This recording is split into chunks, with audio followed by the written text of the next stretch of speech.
Bonjour mon ami. Bonjour, monsieur. J'espère que vous allez bien. Oui, je vais très bien. Premièrement, nous vous remercions pour d'avoir accepté notre invitation. C'est moi qui vous remercie. Et puis, je suis un ambassadeur de la paix. Ah. Je veux que nous puissions faire une petite interview ensemble.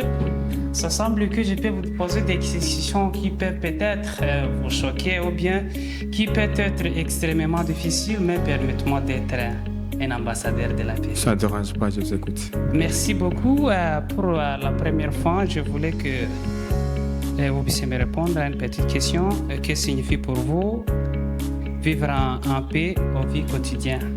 Au fait, vivre en paix aux vies quotidiennes, c'est-à-dire la paix intérieure, la paix mondiale commence d'abord par la paix intérieure. Pour dire que pour avoir une paix dans le monde, il y a des actions individuelles et des actions collectives qui doivent être menées dans le monde pour aboutir à une paix durable.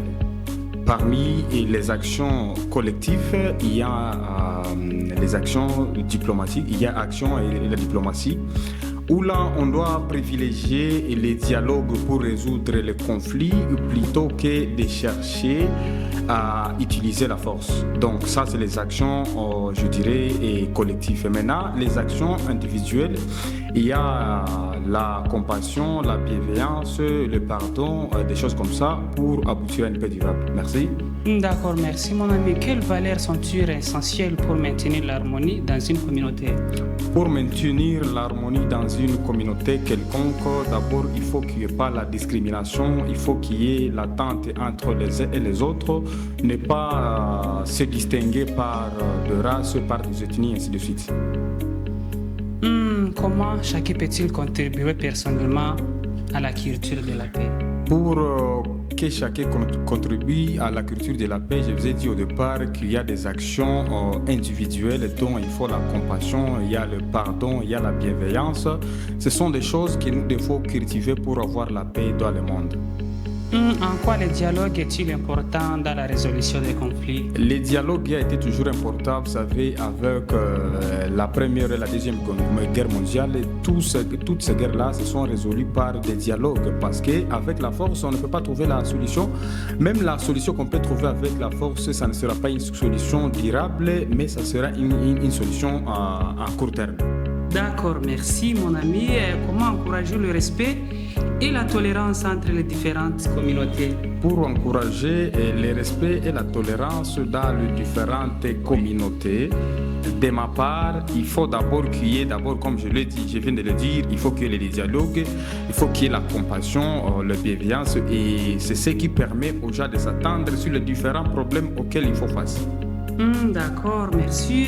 Quel est le rôle de la famille joue-t-elle dans l'éducation? La famille, le rôle de la famille dans l'éducation de la paix, il faut que d'abord l'éducation à la base, à faire instruire les membres de la famille comme les enfants, leur montrer les difficultés, les problèmes, les inconvénients et les avantages de chercher la paix avec tout le monde. Avec ça, ça permettra que dans l'avenir, l'enfant qui grandira ne grandira pas avec l'esprit de la discrimination en lui. Et comment les jeunes peuvent-ils devenir des modèles de vivre ensemble? Les jeunes peuvent devenir des modèles de vivre ensemble. On a toujours dit que la jeunesse d'aujourd'hui est le développement de demain.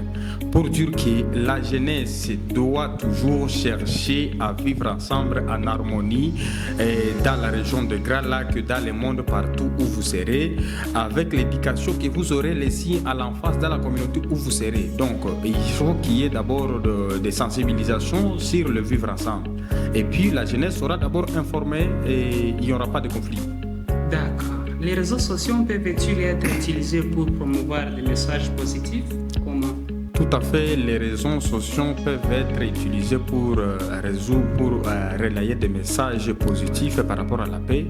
Et on sait que les réseaux sociaux, pour le moment, c'est la meilleure façon de la communication. Tu peux lancer un message sur les réseaux sociaux et le message sera capté par des milliers des habitants, ce qui permettra à ce que le message puisse circuler dans le monde, puisse arriver à n'importe qui à tout moment. Merci. Et quelles actions simples peuvent renforcer la solidarité entre les voisins? Vous pouvez répéter? D'accord, merci. Je vous demandais ainsi quelles actions simples peuvent renforcer la solidarité entre les voisins. Les actions simples qui peuvent renforcer la solidarité entre les voisins, il y a d'abord la sensibilisation sur le vivre ensemble, savoir les cultures des uns et les autres et les respecter et marcher selon les coutumes des uns et des autres. Ne pas s'ingérer dans les affaires des autres. Ok, ma toute dernière question est de savoir le message que vous pouvez adresser ou encore quel message adresseriez-vous à la population pour encourager la paix au quotidien? Mon message que je peux adresser à la population pour renforcer la paix quotidienne dans le monde est que chacun comprend que l'un et l'autre, tout le monde se complète dans la vie et que chacun ne peut pas vivre sans l'autre et que chacun a quelque chose de plus qu'il peut apporter à l'autre pour vivre ensemble. Merci beaucoup, mon ami. Nous vous remercions d'avoir accepté notre invitation. C'est nous qui vous remercions, monsieur.